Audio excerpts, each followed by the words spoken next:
I'm here in Austin at the Conscious Capitalism CEO Summit with Walter Robb, the co-CEO of Whole Foods, and my friend who's very involved in the conscious capitalism movement. And he's graciously agreed to share his thoughts on what's happening in the retail business with conscious capitalism and at Whole Foods. So thanks, Walter. Thank you, sir. Appreciate it. Good to see you. You too. So let's start by, if you would remind me and our constituents and stakeholders what Whole Foods' purpose is and how that's affected how y'all go about your business. The great thing about purpose is that it evolves over time. As you grow as a person, as you grow as a company, you can keep coming back to that question of why are you here, what are you here to do? And so for Whole Foods now, I'd say it's as much, yes, we continue that idea of bringing healthier food to the world. That's important work to do. We also talk about how we want to do that work. So it's the qualities in which how the company operates and behaves in the marketplace, as well as what it's doing. And also, again, this idea of fun has come through with the fact, remember that we're grocers, we sell food, people gather on the table, and so all those things together kind of say now our purpose is healthier foods with courage and integrity and quality and have fun at the same time. Great, thank you. And what do you think the benefits are of being a company that's purpose-driven? Yeah, great question. And I think because purpose is the ultimate why question. Both for an individual and for a company, it gets to the heart of why you're even here. What do you want to do? What are you trying to do?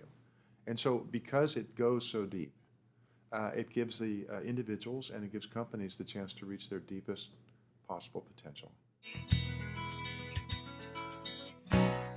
Look, we're on the road to 1,200 stores in the U.S. We've identified them.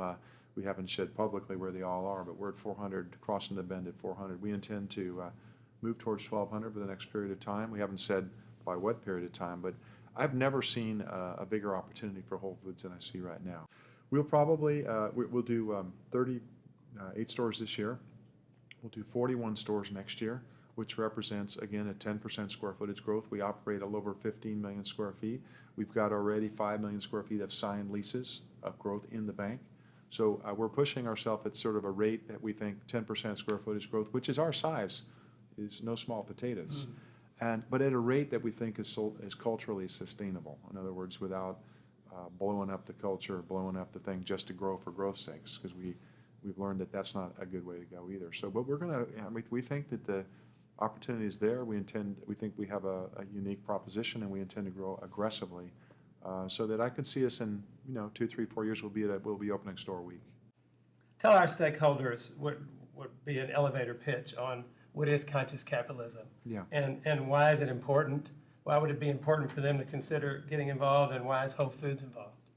So what it is and why it's important. What it is essentially is a business philosophy that puts the purpose of an organization at the very core of the proposition, why you exist. It surrounds it with the idea that organizations only grow through the consciousness of their leadership, and so you've got to be constantly working to evolve your leadership so that the organization can evolve. And recognizes the role of a conscious culture. Culture being that place where purpose and values live, and where the people are, and that is something that's a living thing that has to continue to be invested in by an organization as an organization grows. And finally, again, that this idea that business is served by a group of stakeholders, not just the shareholder. And the different businesses have different stakeholders, but that you make decisions in growing a business by thinking about the legitimate interest of all the stakeholders and looking at ways to bring them together that are win-win so that all the stakeholders win. That's essentially the essence of conscious capitalism. It's an approach to business that celebrates business, but it suggests that business can continue to play an even bigger role in the world by adopting some of these sorts of ideas and practices. And why it matters is because I believe that businesses that do not move in this direction will be left behind. I think ultimately because the customer or the consumer is evolving so quickly in this more interdependent direction, that unless businesses move in lockstep to support that, they'll find themselves out of favor, not being supported, have their brand be a mismatch with where I think the customer is going to be. Well, we're at an incredible inflection and tipping point around retail for retailers, and that is because we are witnessing at least 3 major trends. One is the expansion of beyond the 4 walls to the digital world and all the spaces between. Some people call it the phygital.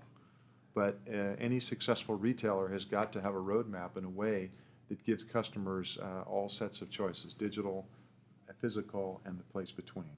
You know, it's digital stuff's never going to replace the coming into a store like you build and we try to create, because people like that sense of community and gathering. It's wonderful.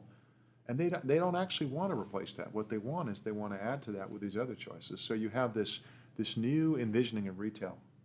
And I think for the physical spaces that you build and that we operate, our challenge is going to be how do we continue to evolve those spaces to build on the strengths of the community gathering and the place gathering, but also to provide options that let people access it from outside the store, or even to come and, say, pick up deliveries or that sort of thing. The successful retail of the future will, in fact, find ways to actually know their customers intimately on a volunteer opt-in basis, but then be able to personalize, customize the offer to them in a way that makes that person feel seen, heard, validated in relationship with the retailer in a successful way. So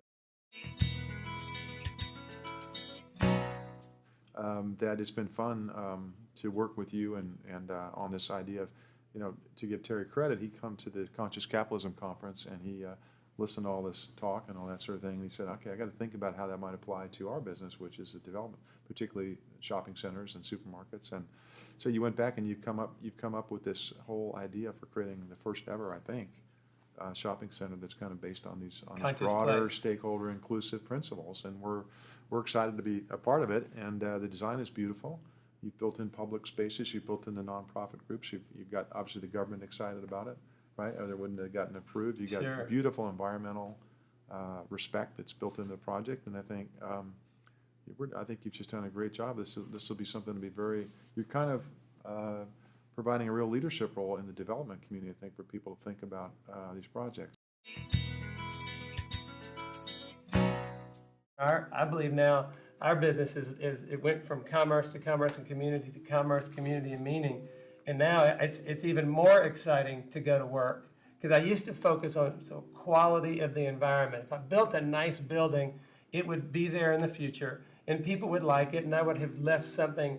But now it's more about how am I going to inspire, amuse, how am I going to raise awareness, how am I going to give these folks an opportunity to connect and to give them a voice and you know, and educate.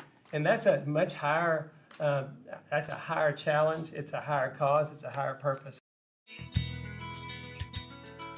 And so you talk about the experience. I just think that today it's all about the customer's experience. It's all the customer's in charge, the customer's empowered through technology, the customer picks what they want when they want it, and our job is to build something that serves that in the different ways. So it's going to require a lot more creativity on creating built environments that are going to meet that sort of test.